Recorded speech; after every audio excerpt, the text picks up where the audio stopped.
He raised a claw and pressed a code. Moments later, a vault opened in the floor of the chamber. Inside were forbidden weapons, devices older than most civilizations, from before the collapse. "Project Silence," he whispered. Yevex's blood ran cold. "You want to use that? On Earth? If Earth wants justice," the leader growled, "then we will show them what extinction looks like." Yevex stepped back, horrified. But deep inside he knew. It was already too late, because Earth had seen this coming, and they were ready. From behind Jupiter's shadow, a new class of human warships began to awaken. Bigger, smarter, unstoppable. And they had one mission: end the old world and build something new. Vitral, the neutral moon of the Galactic Council, was no longer safe. Dark shapes filled the skies above it. Not human ships, not yet, but their presence was felt in every system, every whisper, every act of fear. Inside the council chambers, leaders argued, threatened, and panicked. "They'll strike us next. We must launch Project Silence before they do. Do we even know where to aim? Earth is hidden behind shields, cloaked, unreachable." Amid the shouting, Commander Yevex sat alone. He stared out the window at the stars. They seemed colder now, dimmer. He remembered the human voice from the first message. "You're trespassing. Leave now." Back then, it was a warning. Now, it was prophecy. First Officer Kella entered, her face pale. "It started, Commander. Several outer colonies have already surrendered to the humans. No battles, just silence. And then, black flags." "Black flags?" Yevex asked. Kella nodded. "A new symbol, not the old Earth emblem. Just a dark circle on a white field. No words." Yevex understood immediately. No need for names. Earth was the symbol now. Just then, the sky above the moon cracked with thunder, not weather, but space-fold rifts. And from those rifts, they came. 3 human warships emerged in complete silence, larger than any ship in the Galactic Registry. Their surfaces were smooth and black, absorbing all light. No weapons visible, no insignias, no comms. The Council panicked. "Fire now. Deploy Project Silence." But the weapons didn't respond. The Council's defense grid shut down. Every code, every override, disabled in seconds. The human ships hovered above the moon. No movement, no threat, just presence. And then a message, short and final. "We are not here to speak. We are here to end the age of cruelty." Yevex stood slowly, eyes wide. "They're not asking anymore." A bright light descended from the central ship, an atmospheric pod. As it landed on the moon's surface outside the council hall, time seemed to stop. Everyone inside watched the screen as the hatch opened, and a single human stepped out. Not a soldier, not a diplomat, a woman in a simple gray suit. She carried a tablet and nothing else. She walked calmly to the gates of the council chamber. No guards stopped her. No weapons fired. She was allowed in. The doors opened. She stepped inside and spoke. "I am Ambassador Raina Locke of Earth's Reclamation Command. You have one choice now." Her voice echoed through the massive chamber. "Surrender and be spared. Resist, and you will vanish." The council leader rose, trembling with fury. "You cannot threaten the united voice of the galaxy." Raina Locke looked him in the eye. "I'm not threatening. I'm reminding. Humanity gave you 3 centuries. We asked for peace. You gave us silence. We returned silence, with strength. You created this future, not us." The chamber fell into shocked silence. Then, one by one, members of the council began to stand. Not in defiance, in surrender. First the Mixari, then the Drillafi, then even the mighty Orvac Dominion. The war wasn't over, but something greater had ended. The age of fear, And in its place came Earth. The year was 3184. For the past 3 centuries, Earth had been silent. No signals, no spacecraft, no humans. After the Great Collapse, the galaxy believed humanity had destroyed itself. Earth became a forbidden graveyard, and humans became nothing more than a dark chapter in alien history books.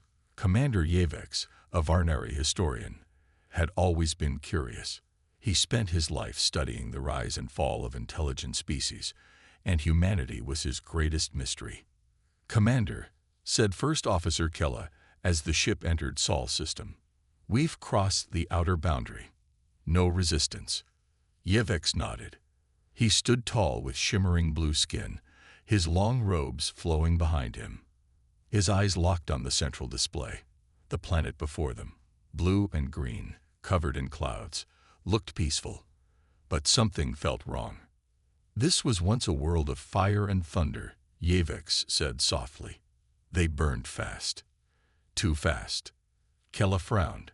"Are we sure it's safe to be here?" "The human race is dead," Yavex said. "We're not here for war, only for knowledge."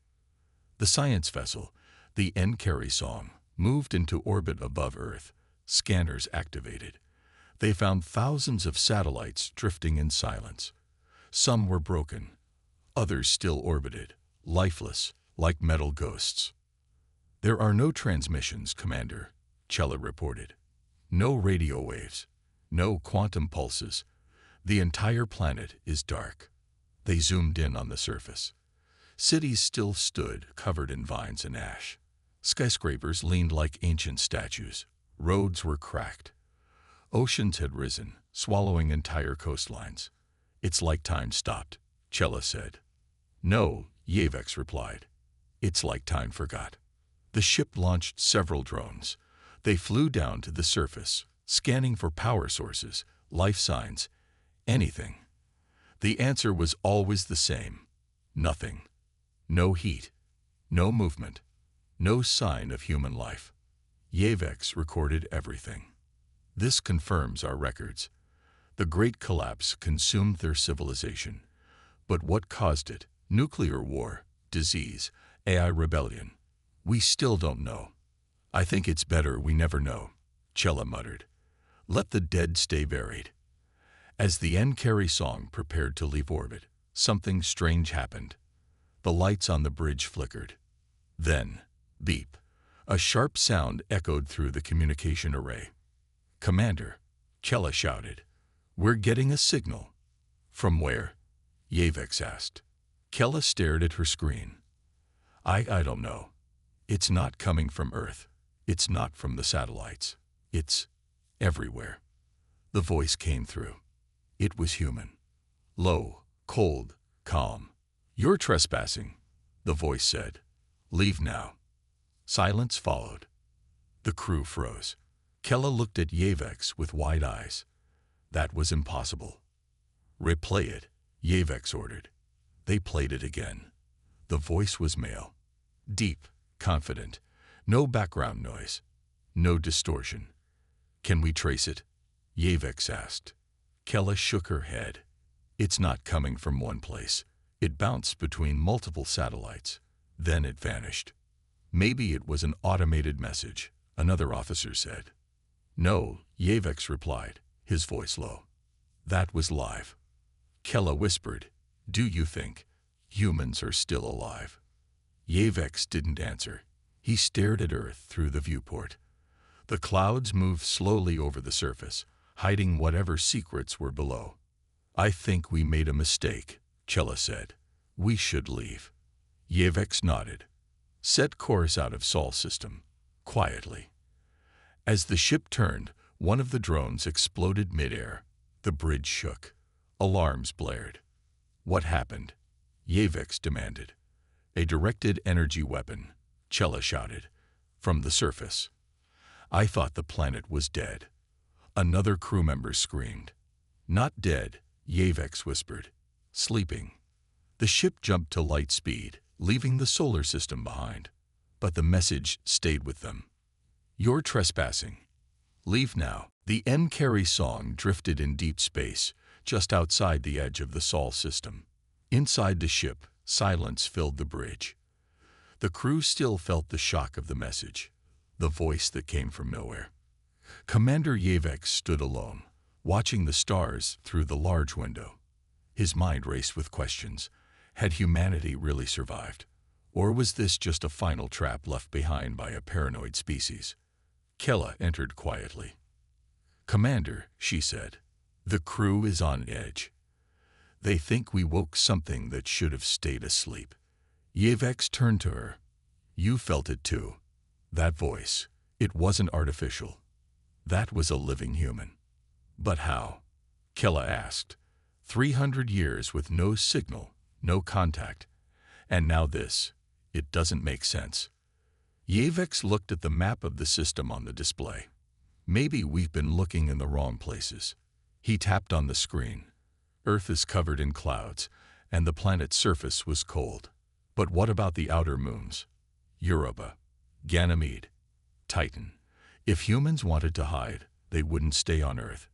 They would move. Kella blinked. "You think they built something out there?" "Let's find out." The ship changed course toward Jupiter. As they approached its orbit, sensors picked up strange readings. "Gravitational distortion," Chella reported. "Something large is there, but I don't see anything." "Run a cloak disruption scan," Yavek said. The screen flickered, and then the image changed. There it was, floating in the dark behind Ganymede, something massive. A structure like a station or a ship, black and silent, shaped like a triangle, its edges sharp as blades. It was the size of a small moon. The crew gasped. "No energy signatures," Chella said. "But it's not natural. It's made of alloys we've never seen before." "Launch a probe," Yavex ordered. The probe shot forward, blinking as it neared the structure. For a moment, everything seemed calm. Then the structure pulsed. A soft blue glow spread across its surface. "Commander," Chella said, "it's waking up." The probe's camera sent images, internal corridors, long and silent, strange writing on the walls, human letters, but changed, sharper, efficient, not from the Earth they remembered. "There's power," the technician reported. "Low, but steady. Whatever this is, it's been running for centuries." Yavex narrowed his eyes. "This is not a ruin. It's a shelter." "Or a weapon," Chella added. The probe entered a chamber deep inside the structure. There, they saw rows of strange machines, pods, glowing softly. Inside some of them were human shapes. "In stasis," Yavex whispered. "They never left. They hid." Kella's voice trembled. "What kind of species does this? Sleeps for 300 years and still watches their skies?" Yavex said nothing. Just then, an alert flashed on the ship. "External scan detected," the AI reported. "We're being scanned by something behind Europa." "Another structure?" Kella asked. "No," the AI replied. "It's moving." The crew turned toward the screen. Out of the shadows, something emerged. Another ship, sleek, black, quiet. It didn't show on radar. It made no sound. But it was huge, larger than the N-Carry song, covered in strange hexagonal armor. The screen blinked. Then a message appeared. A simple line of text. "We see you now." Kella backed away. "They're watching us." Yavex stared at the message. Maybe they never stopped. The alien science vessel and Carry song held position near Europa, its hull shaking gently as the massive black ship approached. No weapons were fired. No warnings were given. Just that chilling message on the screen. "We see you now." On the bridge, Commander Yavex stood still, staring at the human ship. It was unlike anything he had studied in the Galactic archives. No bright lights, no proud banners. It was cold, silent, made for war, not beauty. Kella's voice broke the silence. "Commander, the ship, it's scanning us." Every system, every frequency. Shut down our weapons grid, Yavex ordered. Let them see we're not a threat. It won't matter, Cella whispered. They're far beyond us. The human ship came closer, so close it filled the main viewport. It didn't match any known human designs from the old wars. Its hull looked alive, shifting slightly, adapting to the stars. Then, without warning, the lights on the bridge flickered. Admiral Kyreth stood at the center of the Virex war room. All eyes were on the hologram of the strange human ship. It hung in space like a ghost. No lights, no sound, no heat, just silence. The science team had arrived. Their lead was Dr. Verrill, a thin Virex with silver skin and bright red eyes. He moved quickly, scanning the readings. "This ship is impossible," he said. "What do you mean?" Kyreth asked. "There are no engine signals, no power core, no active systems. It's like the ship isn't even turned on." Kyreth frowned, but it moved. It took down our scout ship. It sent a message. Dr. Verrill nodded slowly. "I know. That's what makes it worse. We can't explain any of it." Another scientist stepped forward. "We analyzed the hull. It's made of something we've never seen before. Some kind of living metal. It bends gravity. Our scanners can't read through it." Kyreth looked back at the ship. "How old is it?" he asked. "From the design, maybe 200 years, Verrill said. "It looks like a human deep space exploration vessel, but it's been changed, upgraded with something far beyond what humans ever had." Kyreth's voice turned cold. "Are you telling me one human did all this alone?" Verrill shook his head. "No, she had help. Or something helped her." Outside, the human ship was still not moving. Kyreth gave a new order. "Send a stealth boarding team. Quietly. No weapons drawn. I want to know what's inside that ship." 5 elite Virex soldiers in dark suits launched in a silent shuttle. The shuttle approached the human vessel slowly. No defense systems activated. No response. They connected to an airlock and entered. "Boarding successful," the squad leader reported. "We are inside. It's empty. No lights. No gravity." They floated down a dark corridor. The walls were smooth and metallic, glowing faintly with a soft blue color. Still no signs of life. No energy readings. "It's too quiet," the squad leader whispered. Then, without warning, the transmission cut out. "Command, we lost contact," the tech officer shouted. Kyreth's eyes widened. Did they trigger something? No alarms, no signal. They just vanished. Kyreth clenched his fists. 5 of his best soldiers were gone, without a sound, without a trace. "Recall the shuttle," he ordered. But the shuttle didn't return. It just drifted away, like something had pushed it out. Then Mira called again. Her voice came through the speakers, calm as ever. "I warned you not to do that." Kyreth leaned in. "What did you do to my soldiers?" "They're alive," Mira said. "But I removed them from your reach.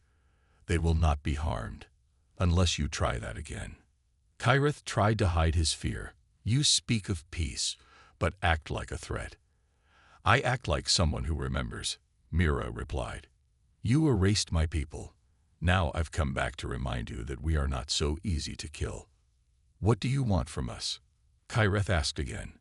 "Not from you," she said. "From your leaders. I want them to hear what I have to say." "And if they refuse?"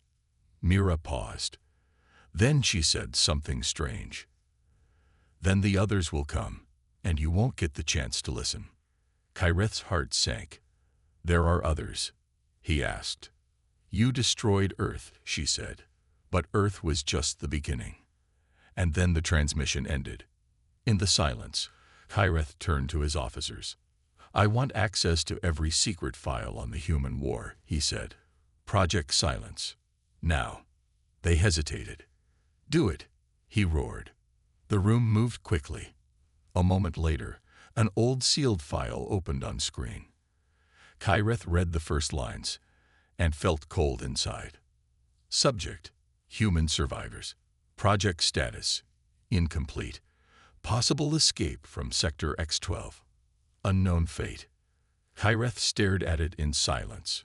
They didn't die, he said slowly. They escaped. The fear that Mira had planted was now growing, and it was just beginning to bloom. The Virex Dominion ruled the stars with fear and power. For over 2 centuries, no one had dared enter their core sector without permission. Their fleets were strong. Their weapons were unmatched. Their enemies were all crushed, until today. In the control tower of Virex Sector Command, the alarms suddenly blared. Lights flashed red. Officers rushed to their stations.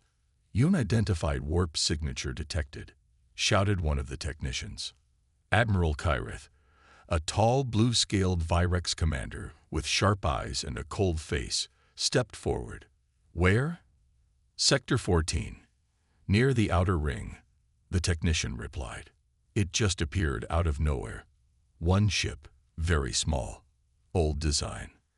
Kyreth narrowed his eyes. "Zoom in." The screen showed a small vessel floating slowly through the darkness. It looked ancient, like something from a forgotten war. Its engines were silent. No weapons were visible. "Species?" Kyreth asked. The technician hesitated. "It's human." The room went silent. "That's impossible," one officer whispered. "Humans are extinct. We destroyed them long ago." "Not all of them, it seems," Kyreth muttered. He stared at the strange ship.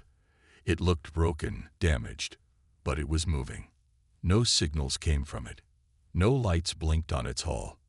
"Try to hail them," Kyreth ordered. They sent the message once, then again. No reply. Kyreth felt a strange tension growing in his chest. Is this a trap? The ship floated closer to the edge of the sector, still silent. "Send the scout ship Talon. I want to know what that thing is." Moments later, the scout ship launched. It was fast and well-armed, carrying 6 Virex soldiers and the latest scanning tech. The crew was confident. This was just an old relic, they thought. As the Talon approached the human ship, the strange feeling grew stronger at command. "They're 200 meters away now. Scans are reading." "Nothing," said the officer. "Nothing." Kyreth asked sharply. "No energy. No heat. No shield signatures. It's like the ship is not really there." Suddenly, the screen blinked. "The Talon has been disabled," the officer shouted. "We've lost all communication." "What?" Kyreth shouted. "Did the human ship fire?" "No weapons detected. No power spike. It just happened." The scout ship now floated helplessly, completely dead in space. Inside it, the crew was unconscious, their systems fried. "How did they do that?" Someone whispered. Fear spread across the command center. Kyreth clenched his fists. "That ship should be worthless. It's older than most of our records. How did it take out a fully armed scout without firing a single shot?" Suddenly, the human ship turned slowly toward them. "They're sending a transmission," said the comms officer, her voice shaking. "Put it on screen," Kyreth ordered. The screen lit up with static. Then a face appeared. It was human.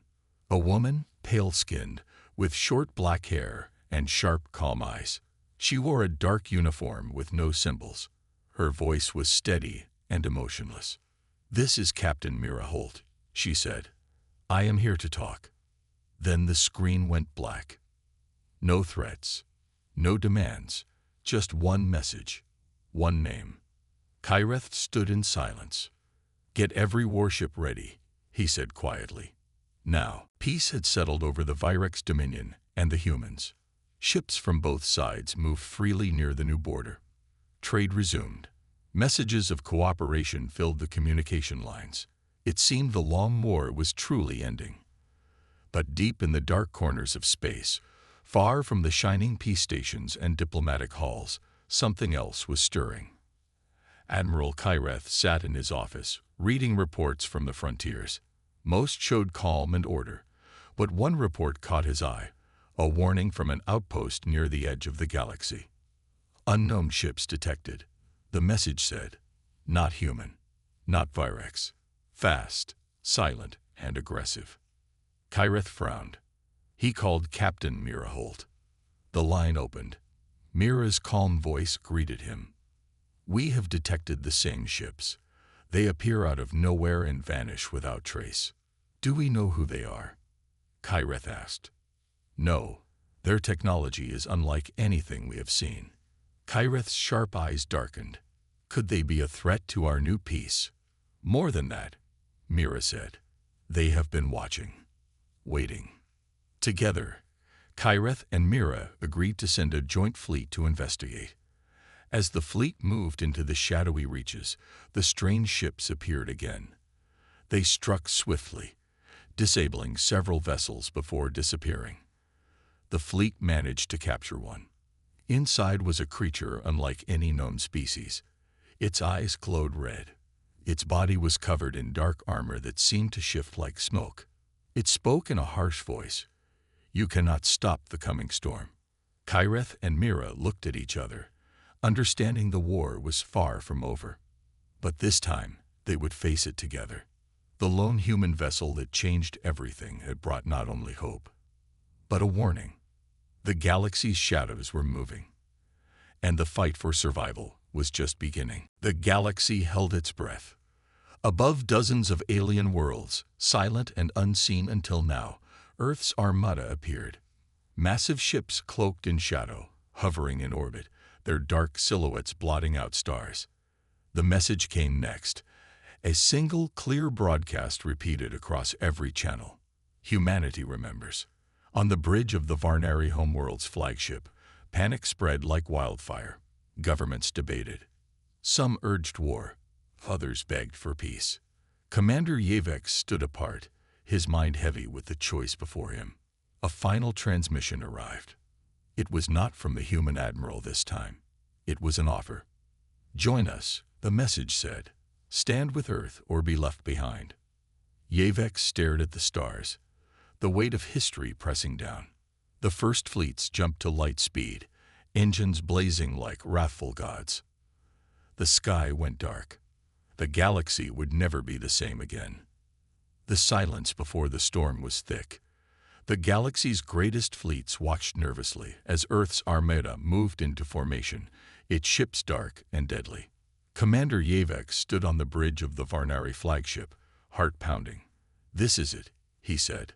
"The moment humanity returns, not as victims, but as rulers." Suddenly, alarms blared. "Enemy ships detected," shouted an officer. "A rebel coalition fleet is launching an attack on the outskirts of the Sol system." The human admiral's voice came over the comms, calm and cold. "Let them come. We will show the galaxy what it means to face Earth's wrath." The battle erupted. Black ships moved like shadows, striking with precision and power no one expected. Energy beams cut through enemy shields. Fighters darted in deadly swarms.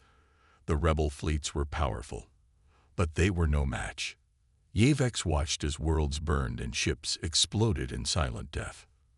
But amid the chaos, one truth stood clear. Humanity was back. Not broken, not afraid. They fought not just for survival, but for justice. And the galaxy would remember their return forever. The fires of war blazed across the stars. Earth's armada carved a path through enemy fleets, but the galaxy was vast, and resistance fierce. Commander Yavex stood silent as reports came in. Alliances formed, worlds fallen, new weapons unleashed. The human admiral's voice echoed through the ship's speakers. "We do not seek to conquer. We seek to awaken the galaxy to a new order, one where justice is the law." But many feared the new order would mean endless war. Kella looked at Yavex. "What will happen to us? To all of us?" Yavex sighed. "That depends on one thing. Will humanity lead us to a bright future, or a dark one?" Above, Earth's armada loomed large, a symbol of power reborn. The sky was no longer silent. The reckoning had only just begun. For the first time in 1,000 years, the Galactic High Council called for an emergency gathering. Leaders from hundreds of alien species arrived at the Council's citadel orbiting the neutral moon of Vitral. War had reached their borders. Earth's ships moved like ghosts, silent, unstoppable. The great empires that once ruled the stars were now begging for survival. Inside the great chamber, panic filled the air. They are tearing through our defenses. No one can stop them. They said they only wanted justice, but look around. Planets are burning. The council leader, a tall being with silver skin and no eyes, raised a hand. "Silence," he said. "This is not the end. It is a reckoning, but even humans can bleed." Commander Yavek stood in a corner of the chamber. As the only Varnari who had spoken to a human in centuries, all eyes eventually turned to him. He stepped forward. "You misunderstand them.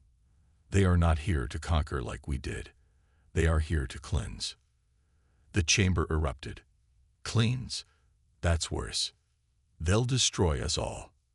They're just another empire." Yevex's voice rose above the shouting. "No, they remember everything we did. The slavery, the wars, the way we laughed when we thought they were gone. This is not a war for power. It's a message." "What kind of message?" asked a reptilian warlord. Yavex looked him in the eye. "Never underestimate Earth." Then came the broadcast. Right into the council's chamber. The human admiral appeared once more, calm and quiet. "We have no interest in your thrones, your borders, or your crowns. We will not hold territory. We will not raise flags. We are not an empire. But we will remove those who are." All screens flickered, showing images of slave camps, corporate mining prisons, planetary blockades, places where the weak suffered and the powerful lived like gods. "These are your crimes. You thought no one would return to judge you. You were wrong." The signal cut. Everyone was silent. Finally, the council leader spoke. "Then we have one option left.